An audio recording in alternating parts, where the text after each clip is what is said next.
धाता का अर्थ होता है जन्म देने वाला, धाता का अर्थ होता है पालन करने वाला। आप सबको स्मरण रहे, हम भारत भाग्य विधाता के ऊपर बोल रहे हैं, लेकिन विधाता के ऊपर जाऊं उसके पहले धाता समझ लीजिए। पहले धाता समझ लीजिए, फिर विधाता समझ में आएगा। दाता माने जन्म देने वाला, धाता माने पालन करने वाला। इस संसार में समस्त जीव को जन्म देने वाला, समस्त जीव को चलाने वाला एकमात्र ईश्वर राम या कृष्ण है। भगवद गीता में कृष्ण ने लाखों लोगों के बीच में ऐलान किया, अर्जुन ममे वांशे जीवलोके जीवभूत सनातन मन षष्ठानि इंद्रियाणि प्रकृति स्थानि कर्षति।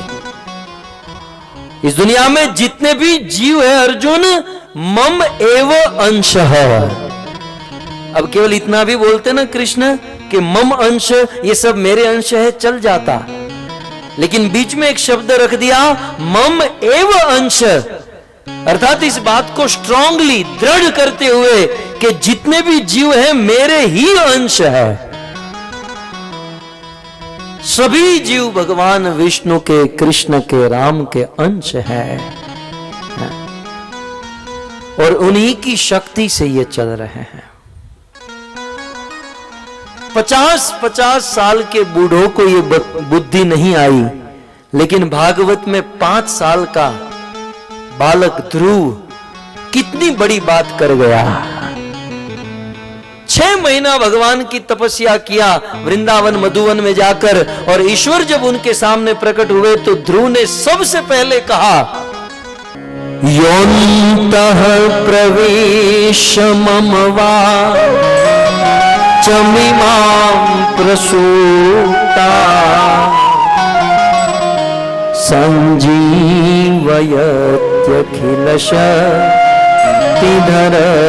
स्वधाम्ना अन्यांश्च हस्तचरण यश्रवण त्वगादि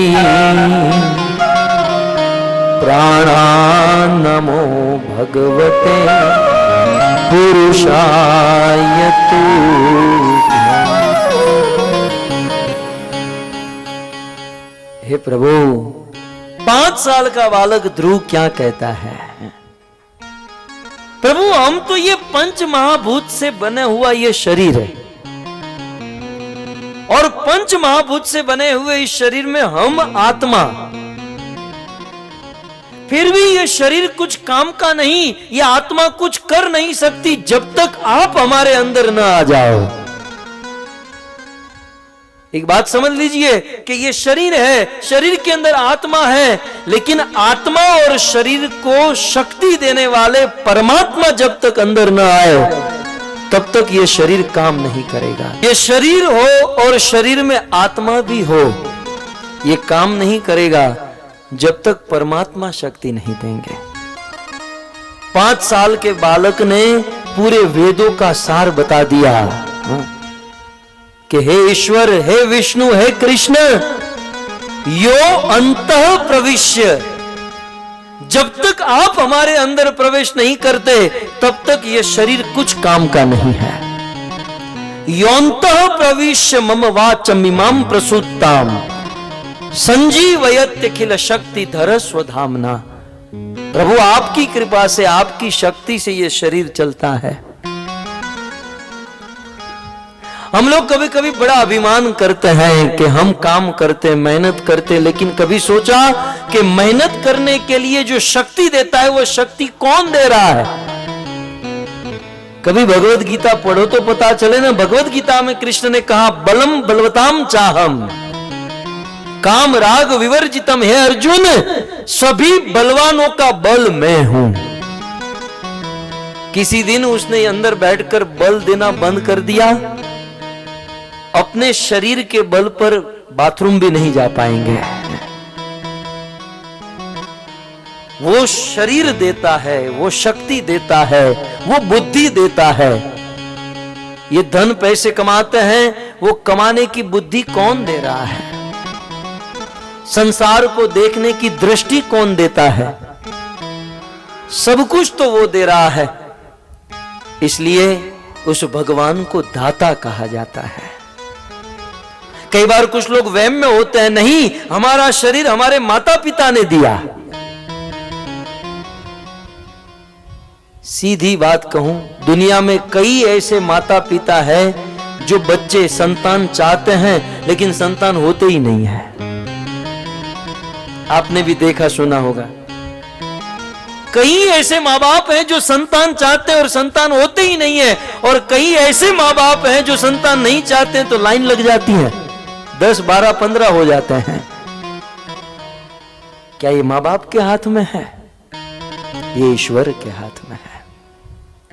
मैं तो उस दिन कह रहा था कि आज का विज्ञान यद्यपि बहुत प्रोग्रेस कर चुका है, बहुत आगे बढ़ चुका है आज का साइंस, लेकिन विज्ञान भी आज तक पता नहीं लगा पाया कि जब बालक का जन्म होता है तो जन्म होते ही बालक को मां के स्तन में दूध की व्यवस्था कैसे हो जाती है।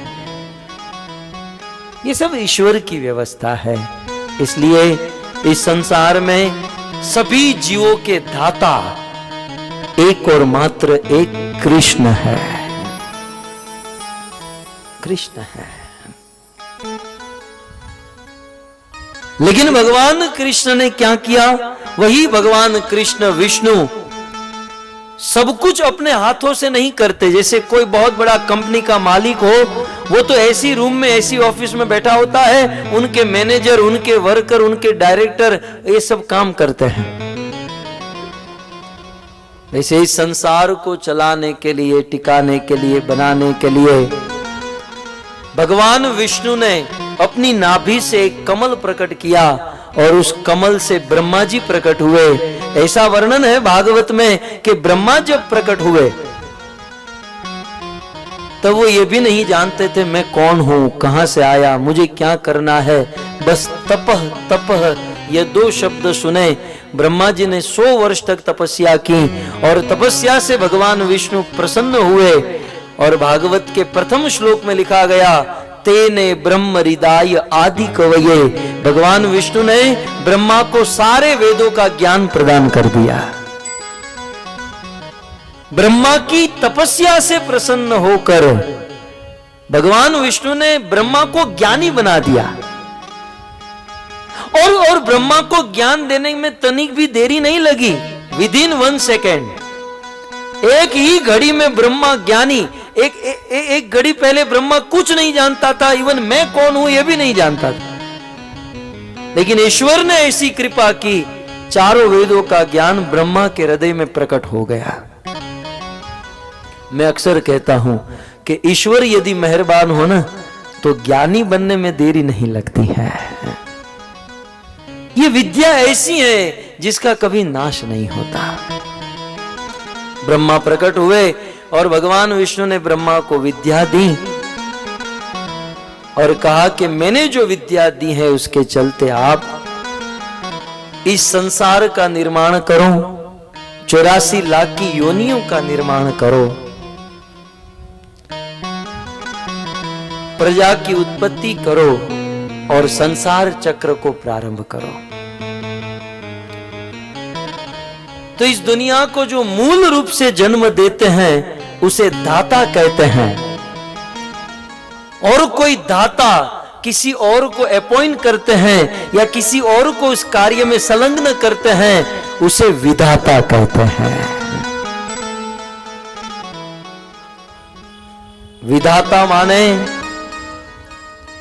किसी मूल दाता के द्वारा अपॉइंट किया हुआ आदमी, विधाता। इस दुनिया में जितने भी नीति नियम ये सब कुछ ब्रह्मा जी ने निर्माण किए, इसलिए ब्रह्मा को विधाता कहा जाता है। लेकिन ऐसे ब्रह्मा के पीछे धाता भगवान विष्णु, भगवान श्री कृष्ण का हाथ है।